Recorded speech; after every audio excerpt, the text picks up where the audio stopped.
All right, everyone. Hey, thanks for joining us. Today we have got Samuel Eva from the Mortgage Lab. So just before we get started, the usual disclosures, none of this is personalized financial advice. Don't make any rash decisions from anything we say on this live stream or video. But feel free to get in touch with Samuel if you've got any further questions. If we mention something and you want to get further info, definitely get in touch with him. So just a bit of an introduction. So you're listening to the Mortgage Lab live stream today. We are doing a week that was wrap up. In fact, it's probably more month it was if we're going to be totally honest. But we just wanted to just talk about what's been happening in the market. But first, our intro scene.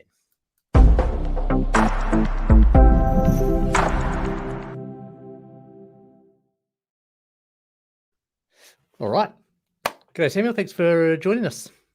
No, cheers for having me, Rupert. How we going? So, yeah, good, man. Yeah, Friday, eh? So, can't complain. Always good. Tell us a bit about sort of where you're located and, how long you've been in the market and things. Yeah, cool. Well, kia ora tātou, everyone. I am Samuel Eva, financial advisor with Mortgage Lab, specialise in mortgages and KiwiSaver. I am based out West Auckland, but obviously have clients in wider Auckland and even nationwide, having recent settlements in Christchurch and Queenstown as well. Don't let geographical limitations stop you from getting in touch. Yes, we can do everything via video with this newfangled interwebs. So yeah, that's right. And you've been in the game 3 years now, is it? Almost 3 years. Rounding. Yeah, well, I've just entered my 4th year, so I celebrated 3 years with Mortgage Lab back in July. So, 3.25 years now, and just absolutely loving it. Lots of changes, a really interesting industry for sure, but really enjoying it. Still get a kick when I can get a first home buyer or investor their next project. You've seen even in 3 years some significant changes to the market. It's been big changes. We're going to talk about that today. Probably the big thing this week is the CEFA. Every time I type that, I have to look up it's Credit and Consumer Contract Finance Act. I just know it as the CEFA. So yeah, it's a mouthful. That is right. Yeah, mercifully shortened to CEFA. So, I mean, we got an insight into how at least one bank's treating it. Can you give us a lowdown on what that sort of was? Yeah. So, for those that don't know what the CEFA is, it's a new code for the banks, basically wanting to be more on top of what their customers or where their customers are spending their money. We do this as financial advisors anyway when we prepare a application for a bank. But now the bank is going to be diving into that a little bit more. We've seen, banks really take it upon themselves to set some benchmarks, positive benchmarks, because we want to make sure that we're putting our clients in the best stead, but there will be some a little bit more pushback from the banks just to make sure that our clients are hitting those benchmarks there. I think it comes down to it's not just we promise to do this in the future, which is typically how a lot of people have done their mortgage. I spend $400 on takeaways a month. But in the future, I'm going to live on toast and rice and soy sauce, and it's an extreme example, of course. But now, what did you do in the last 3 months? That is what the bank assumes is going forward, and that's going to be hard for some people, right? Yeah, absolutely. And I think you raised a really valid point there with the takeaway, because whilst we've been in lockdown here in Auckland, we haven't been able to have takeaways. Takeaways is a large part of the Kiwi psyche, especially lunch. So how much are you spending on lunch? How much are you spending on coffees? Now, I know the millennials out there are going, oh, here he's on avocado toast and avocado toast, yeah. Right? But the fact is that under triple CFA, we are going to be scrutinizing that a little bit more. And it's not as easy to say, hey, that's fine. I'm going to go buy a box of Weet-Bix and live off that now. You're actually going to have to prove it. One of the other areas, not just with fast food, but it's babies. So me and my wife, we have a 7-month-old, and we're currently in the market to buy. And we can't go, oh, well, you know, my wife is going to drop 2 days a week and look after baby to look after, you know, childcare, or, you know, we actually have to prove that we're able to do that. And actually, really, best practice, have it in place before we put the application in. Yeah, it's going to be a source of frustration for some people that have good intentions but haven't implemented it yet. That's for sure. Yeah, absolutely. It just remind me anything else. There was a little bit in terms of expenses, wasn't there, with this one bank that's implemented? And if you know which bank this is, we're not picking on that bank at all. The other banks are going to come in on these new moves. It just happens as this one bank has moved first. The triple CFA ruling isn't in until 1st of December, but banks are implementing it now to show that they are on board with these new rules. So I don't think we're picking on that one bank if you're listening. Anything else on those expenses? There was something around childcare, wasn't there?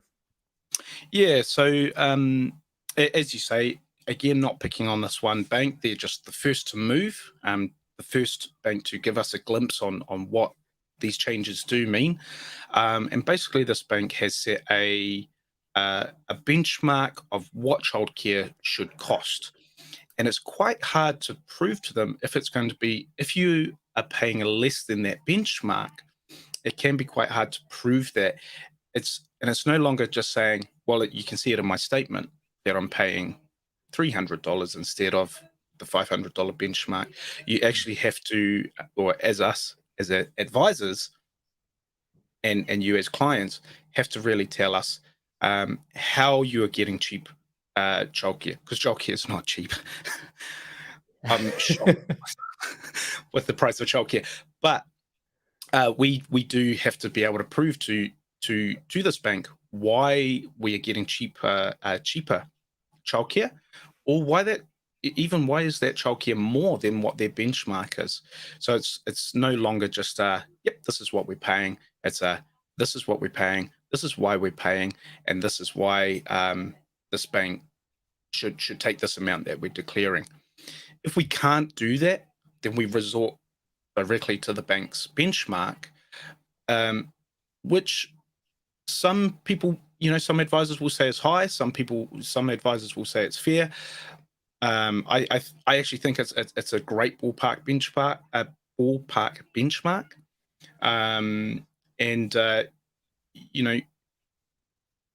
We just have to be able to prove to the bank that it's there or not. If it's not there, then we go to that benchmark there, and we take that into the application, and the client has to understand that. To be fair, I don't know if childcare is something you want to skimp on. No. Battery daycares. My wife is a kindergarten teacher, and they earn every dollar they get paid. Oh man, and then some, eh? Yeah, absolutely. Yeah, no, that's cool. Hey, I meant to mention that if you've got any comments, we can see any comments you're making on either YouTube or Facebook pages. So if you've got any questions, particularly, we don't have to stick on triple CFA regulations. We can move away from that happily. So if you've got any questions, don't forget to ask them. We'll see it pop up. Actually, probably the other thing to talk about is just your experience, Samuel, around buyer fatigue in the market, right? So it's a big thing at the moment. So just give us a bit of an insight into your clients on that. Yeah. So buyer fatigue has obviously been around for a long time now. We know that the New Zealand market, particularly the Auckland market, is hot. It is quite hard to find something. Especially now, we've just had a month in lockdown. We don't have a lot coming to the market because people can't work. I do a lot of work with first home buyers. We try to get them pre-approvals. Those pre-approvals generally last 3 months. Some banks a little bit shorter, could be 60 days. So most of them are 90 days. It's quite hard to find a place in 90 days. I'm currently working with a client outside of Auckland, and they're still finding the same thing. They've had their pre-approvals for 3 months. We've just had to renew it. They haven't been able to find anything. In that 90 days, they come to me, say, Samuel, we haven't been able to find anything, and I renew that pre-approval with the bank. Currently, that's just an email and a guarantee that their expenses haven't changed. Again, that will probably change under triple CFA. We'll probably need a bit more evidence around that when we do go for renewals. And then that is, once they do get that pre-approval for the second time, that's another 60 days or 90 days, depending on what bank we're at. But yeah, it's really tough to find a place out there. I myself am in the market for buying, and the market is just moving so quickly. It's really hard also for clients, for myself. I'm talking to my financial advisor. And last week, I was asking for 950,000. This week I'm asking for $1 million. Next week I'm probably going to be asking for 1.1 million, because the market is just moving so fast. What that does, of course, it really does give you that fatigue. It really disheartens you. And so my piece of advice would be to keep talking to your financial advisor and whoever other support people you have. I talk to my dad a lot. He's much more cooler headed than I am. And he's able to say, hey, the market, the pressures, the expectations. And so that would be my encouragement to anyone that is struggling, that is sitting there going, oh, I'm not going to get a house. This is impossible. I can't find something. Get a really good real estate agent on board that's going to be able to help you find something. A lot of us advisors will be able to put you in touch with an advisor that is going to be able to help you. An agent that is going to be able to help you. And don't lose focus. Us advisors also have property finder packs or mortgage packs, and in there we have checklists for how to approach looking for a home. What are your must needs, must haves, your wants, and then you can put that into a checklist. And when you go to open homes, when you're allowed under level 2, then you can check it off and see if these houses that match that. It's a quick way of weeding out houses that you're really wasting your time on. You want to make your Saturday open home days really, really productive. You want to only be hitting the houses that tick off all your needs and wants. Hey, and that reminds me, even if you're watching this later, if you're not watching a live stream, flick of a comment below and we'll flick you a copy of those mortgage packs. Because the checklist is really cool. Also, massive shout out to George, who I would probably call if I was a bit downhearted about the property. He's a legend, your dad. Yeah. He's been around the block. Yeah, I suspect he's not watching now, but if he is, hi George, how's it going? Yeah, look, it's tough at the moment. I oversaw an application the other day that it came up for a 3-month renewal. And, usually it's just, nothing's changed. Nothing had changed. Obviously, we always tell the truth about that, but nothing's changed. And bank came back and said, they're self-employed, prove it. Go give us the, draft profit and losses. They were in Auckland, so lockdown is a thing. Show us that September wasn't a real dud. Because realistically, if you're in Auckland, your financial position has changed a little bit. Mortgage advisors, we can operate from anywhere. But yeah, it's changed a little bit. So they are digging into that a lot more than they did. Obviously, we don't want them getting your credit cards and major changes like that, but they are checking the minutiae, the smaller details. Now, buyer fatigue. So I reckon we're probably going to jump onto new builds, which sort of came out earlier this week. But it ties in quite nicely, because if you can find a house you like that is a new build, you're not beating other people up at the auctions. You're not trying to outbid them at a tender. You know what the price is. You know it's available. You just buy. Now, the trouble is that the new builds are further out than than some houses, because that's where the land is. But new builds are something to think about, right? If you're getting buyer fatigue, you're going to get it, right. You're not going to get outbid. So maybe that's something to think about if you're just sick of getting beaten up at the auctions. Look to that. Obviously, a lot of additional benefit in terms of low maintenance, which is really good. The downside is, with the new rules that have just come out, the investors will be hunting that market pretty heavily, because the tax advantages are over $10,000 in a lot of cases per year to buy a new build. So yeah, but if you're sneaking quickly, you might get there before all the investors realize. The flip side of that is that, and this is definitely not personalized advice, but I would think investors would be thinking about ditching their existing rental properties and swapping it for a new build. So the regulation is a new build that is exempt from the tax deductions is one that's built after the 27th of March 2020, so a year and a half ago-ish. We're talking $15,000 a year for 20 years. That's a compelling reason to consider selling existing houses, which frees them up for the first-time buyer market, right? So hopefully that's going to shift things in the market.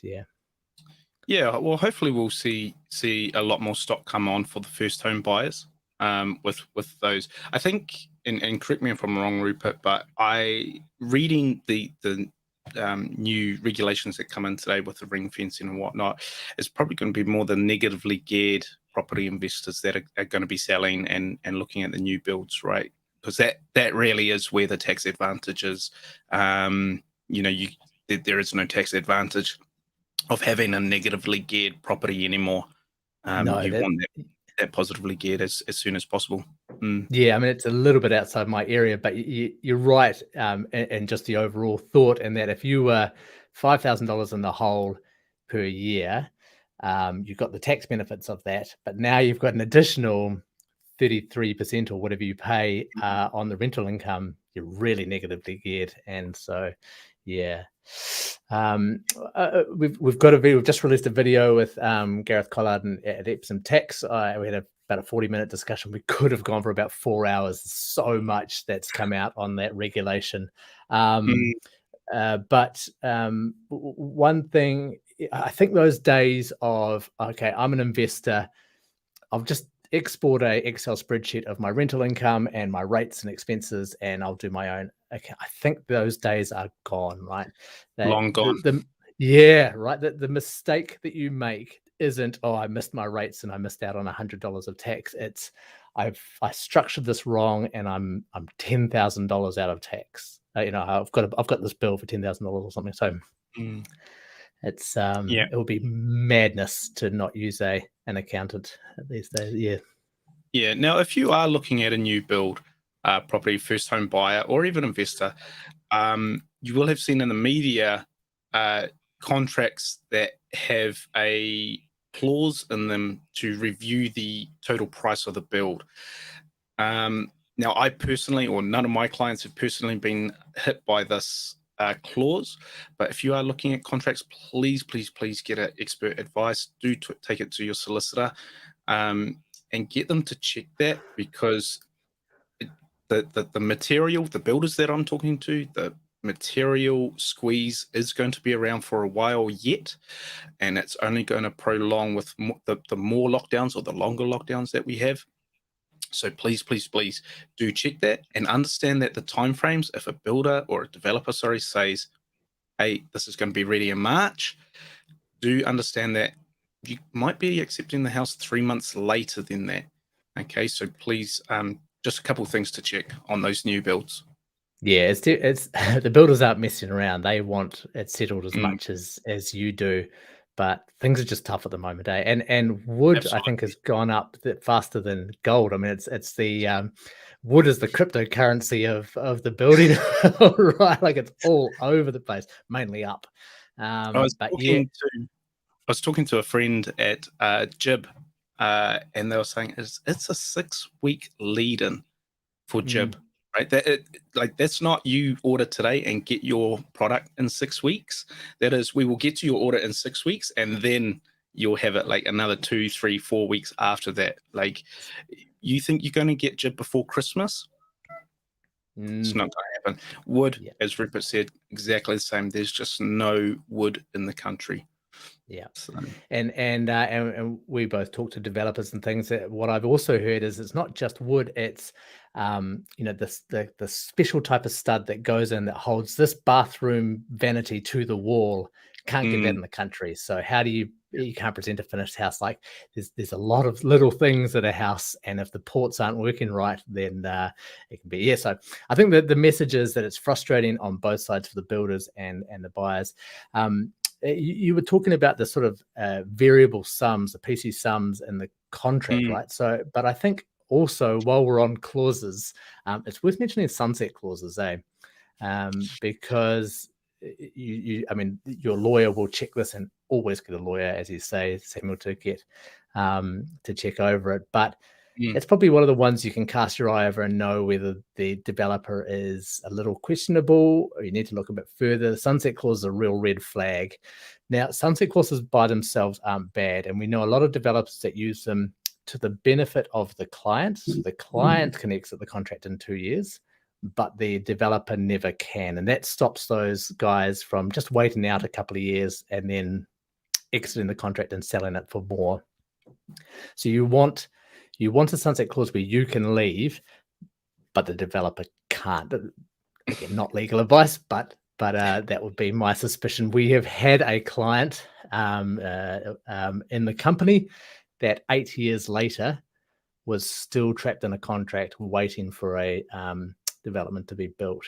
And it's just brutal right there. She's not in her house. She's waiting for the house. She's got to keep her finance ready in case sometime soon they do it. So yeah, definitely something to consider.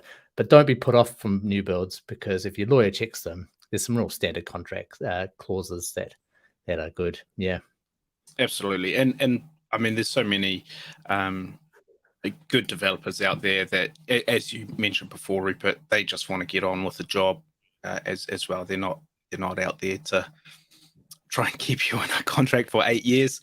No. So definitely don't be put off. It's definitely a way, as Rupert said, to get around the buyer fatigue, or your next project in a robust investment strategy. All right, last thing, interest rates, the bit that everyone loves to talk about. Kind of a crazy month for it, right? Yeah, we've seen quite a bit of movement. Quite a bit of movement across all the banks, generally in the shorter term.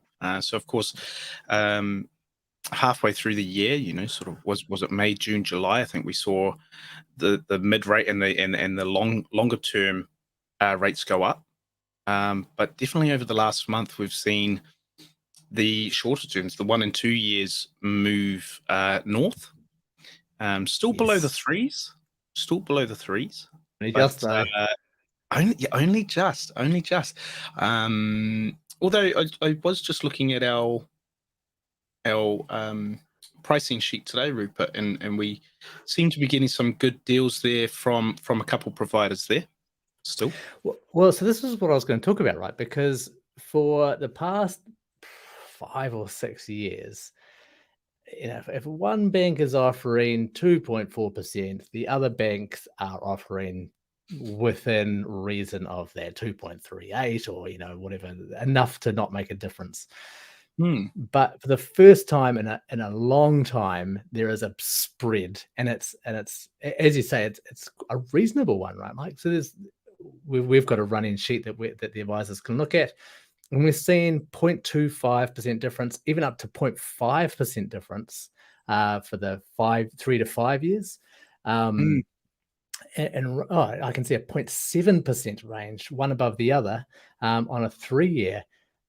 That is a huge spread, and The trouble is that people will hear that and think, "Oh, go to that bank because they are the lowest." And then they submit an application, and 2 weeks later they get it, and then they sign off the conditions a week later.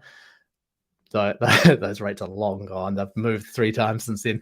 So you can't chase those cheap interest rates, but be aware that you almost want to talk to someone, preferably a mortgage advisor, obviously, that has a view over the whole market and can say to your bank, no, we're getting 3.5 for 3 years from another bank, and we want to match that. So yeah, I think that's but it's been so many years since we saw a spread of interest rates like that. Yeah, absolutely. My advice with this would be to work fast as well. Doing a few refixes last week. Generally, when we get prices, you get them for about a week, about 5 days, to lock that client in. I had one last week for 3 days. Now, if I don't get to the end of the day, we've already lost a day. So I've got to work faster, but also as a client, if you are trying to lock in rates at the moment through an advisor, I would say please do respond as fast as you can, because I cannot guarantee that the price is going to be the same in 3 days' time. Well, we've got an OCR review coming up, and they wanted to put it up last time, but we were in lockdown. So there's a fairly strong implication. Now they've already put up interest rates because the cost of the bank's funds has gone up. So it may not jump up with the OCR, but if it's going to go up, it's probably going to go up and step with the OCR like it normally does.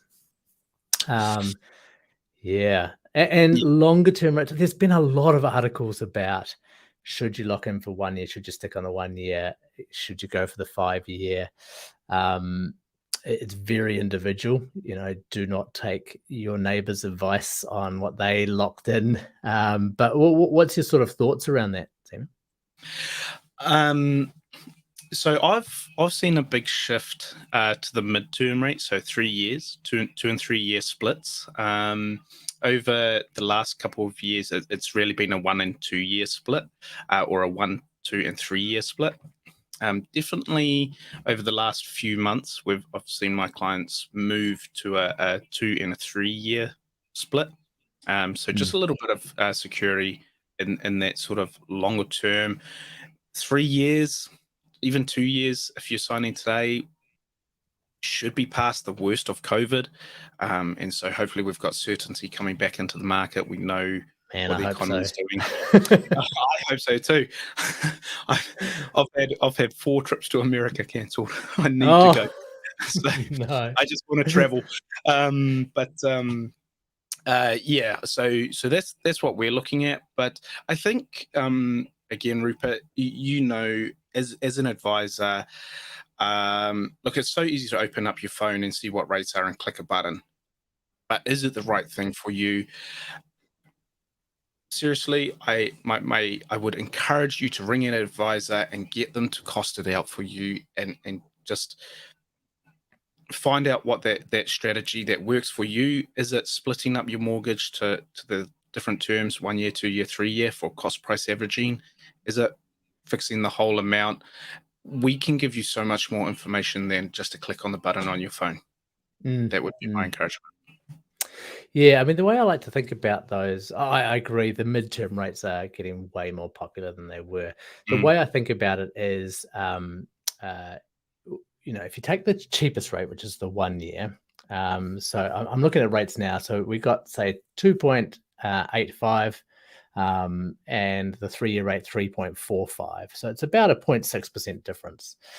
But if you just took the cheapest rate for the next 3 years, would they average out to be cheaper or more expensive than the 3 year rate? So it's plausible that 2.85 today, 3.45 next year, 4.2 the following year, and that would average out to be about the same as the 3 year rate. So in that case, you make a decision based on what suits you best. Do you want guaranteed payments the next 3 years, or do you want to take a punt on the cheapest rate?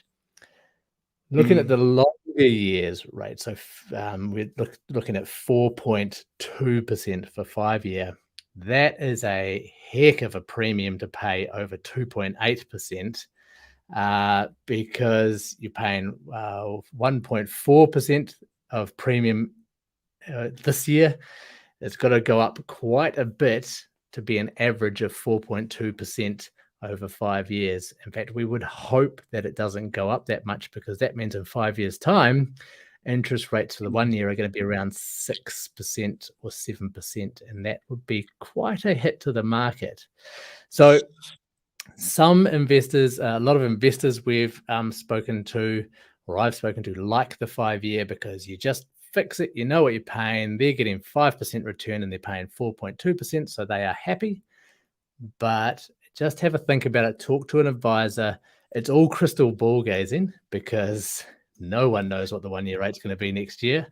But you just kind of balance it with odds, essentially. So yeah, and I think that's why we're seeing the 2- and 3-year rate, because they're not much of a premium above the 1 year, the cheapest rate. But we haven't quite shifted to the 5-year rate. It would bigger belief, I think, that, well, let's just hope it's not at 7% in 4 years' time, 5 years' time. Yeah, That's going to shift the market if it is, though, isn't it? yeah. Yep.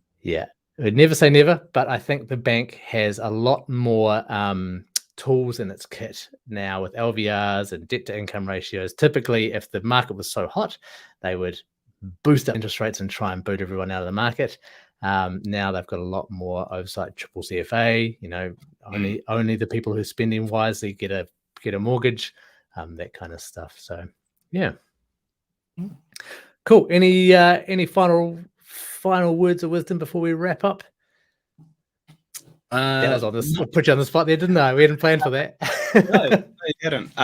No, look, if you are struggling, even if you're not struggling, if you're just in the market to buy a home and you just want that little bit of extra knowledge or extra support, then please do ring us. Our services are often paid for by the banks, so there's no charge to you. We're always available for a quick phone call or a quick email, and you might be surprised with what we can do. So do reach out to your local Mortgage Lab advisor. Oh, yep. I'm just going to put a little banner down the bottom there, so they've got your contact details. You just head along to that page so they can contact you. Lots of ways to get in touch. But definitely, look, if you've got a question, there is really no such thing as a stupid question when you're dealing with having to borrow, $800,000. Get comfortable with asking the question. Just be comfortable with it. Yep. Yeah. Cool. All right. Thanks, everyone. Really, really great to have you on here, and we're going to try and do a few more of these. We're going to aim for a weekly one, do you reckon, Samuel, or a weekly wrap up? I'm down if you're down. Cool. All right. Awesome. Thanks, everyone. Nice to catch up.